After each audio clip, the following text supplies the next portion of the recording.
Thanks, Shannon, and thanks everyone for joining us today. I'm your host, Michael Clark, past president of the Conference of Consulting Actuaries and managing director at River and Mercantile, soon to be Agilis, based out of Denver, Colorado. I'm really excited for our guest on today's interview. Our guest today is Mallika Bender. She is the Diversity, Equity, and Inclusion Staff Actuary at the Casualty Actuarial Society. She's a fellow of the CAS and has worked in various roles in the casualty space over her career before making the change to really focus on DE&I 2 years ago in 2020. In addition to her actuarial and DE&I work, Mallika has also worked as a yoga instructor in various yoga studios in Philadelphia. Mallika, thanks for being with me today. Yeah, thanks for having me, Michael. And I just want to say, when you invited me, I was so excited because I've watched these on the website before and just always thought they were so great. So thanks again. Well, thank you. That's great to hear, and I'm glad to have you here.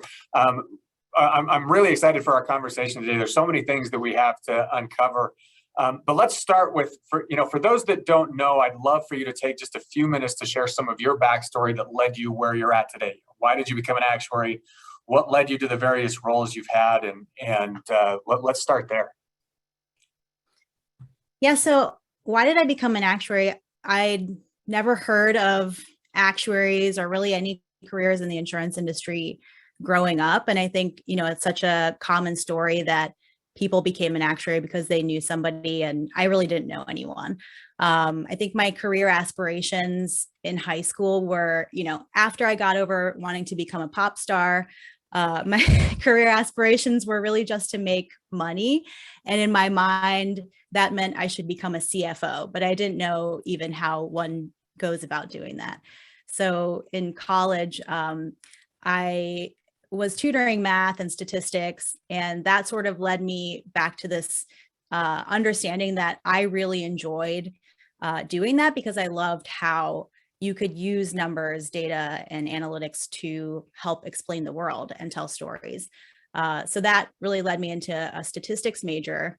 But again, come up to my senior year, and I still really didn't know what I wanted to do with my life. So I was thinking about going to Teach for America and teaching math.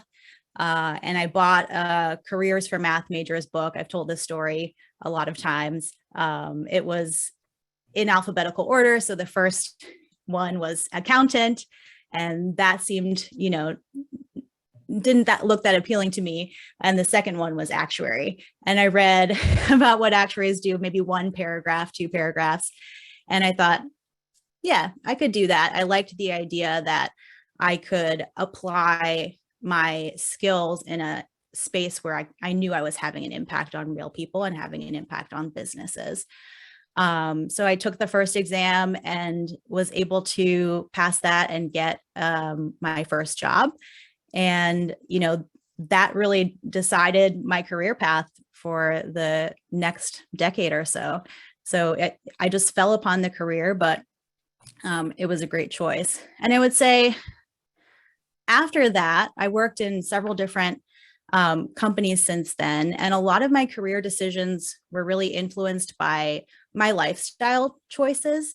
So I worked at Geico as my first job for about 5 years, but I always had this aspiration to live and work abroad. I had studied abroad in college and just thought it would be great to do that again, but have a job so that I could travel and enjoy the place that I was working.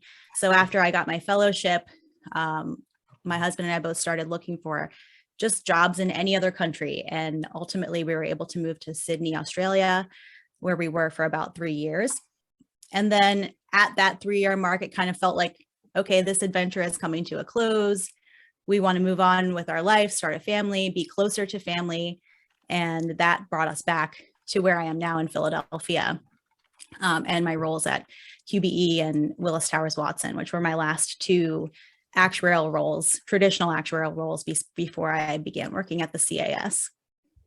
Let's talk about your current role at the CAS. I mean, how did you land this position as the DE&I staff actuary with CAS? Yeah, well, it's funny because in my mind, it all starts sort of in 2015 when I came back from Australia, but I thought back a little further and remembered that in my first job, I was tapped to help facilitate some of their diversity training sessions. I remember that training, just feeling really engaged and excited to be having those types of conversations. And since they needed to train everybody in the company, they needed a lot of people to help facilitate those sessions. So I was lucky enough to be able to join that team. And that's one of the things I did as a very, very small part of my job, my regular actuarial job, pretty early on. But when I returned from Australia, I went to a CAS meeting, a regular conference, and attended one of their CE sessions on unconscious bias and learned that the CAS had a diversity committee. And I thought, you know what, this really interests me.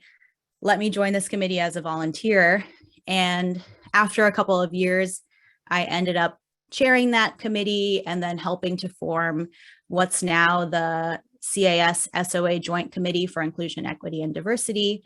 And over that time, I think just my passion for diversity, equity, and inclusion continued to grow. I started doing more work locally in my community and also in my regular jobs, just volunteering more with our business resource groups and leading some of those efforts, and even helping out on some client consulting projects, DEI consulting projects as well, just sort of testing out and the waters and seeing what I could do and how I could grow my skills.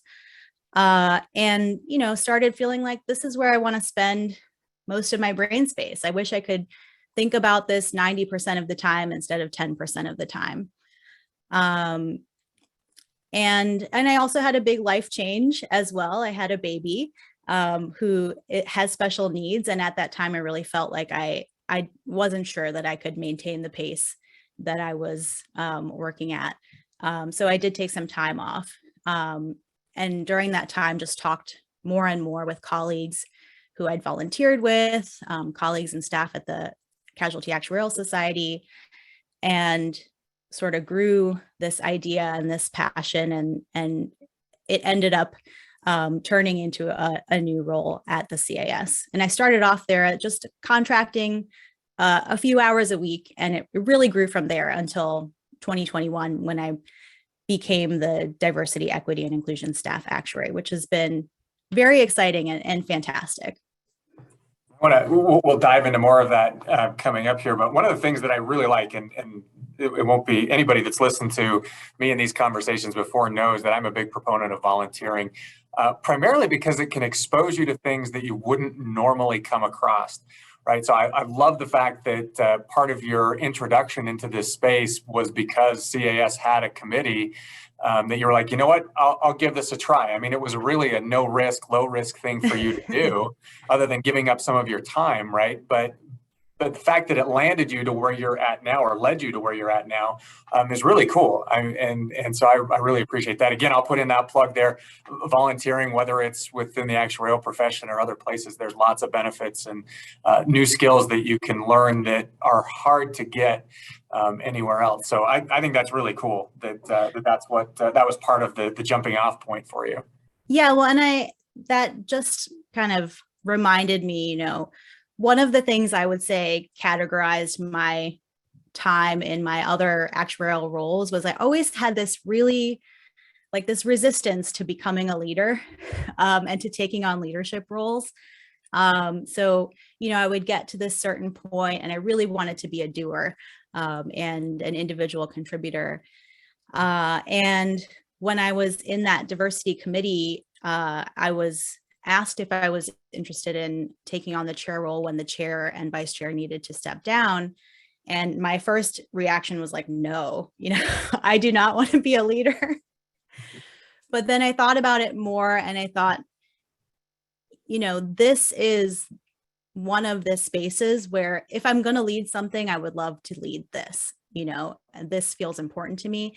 And I think that what you said about volunteering and being able to find, you know, your interests and develop them, that really hit home for me because that I think that's where I learned, you know, that this is the interest and the passion where I want to be a leader. And I want to take that next step and jump into that space. So it was really a big deal for me to have that opportunity to be a volunteer. It's really interesting too when you said that about just your reluctance to get into a leadership role. We had a leadership development community. We've got this new TED Talk podcast club that we launched. We had our first discussion a couple of weeks ago, and we talked about this concept of even the word leadership sometimes can be a bit scary or daunting for people. And we, as a group, those of us that were on this call said, maybe a better way to describe it is guiding. Right? Because in those type of roles, the ones that like you described with leading a committee within the CAS, and I've experienced this for myself within the CCA, it's less about, you're in this leadership role and you've got people doing things. It really, especially in the volunteer community, is about guiding the direction and the discussion, right? And things organically come out of that, but it's more about guiding rather than what you may think of traditionally as like a leader. Yeah, and collecting everyone else's interests and turning it into something tangible, right? So it doesn't all have to be in your own head. It's really about being able to draw that out of other people, which is really exciting when you get to do that in a way where it has an impact. Yeah, and I know for me that that definitely, I think, shed new light on the concept of leadership and what leadership really is. And made it less daunting and less scary and made me more willing to take on other roles that maybe put me in those positions. Mm-hmm. Yeah, definitely. I agree. That's great.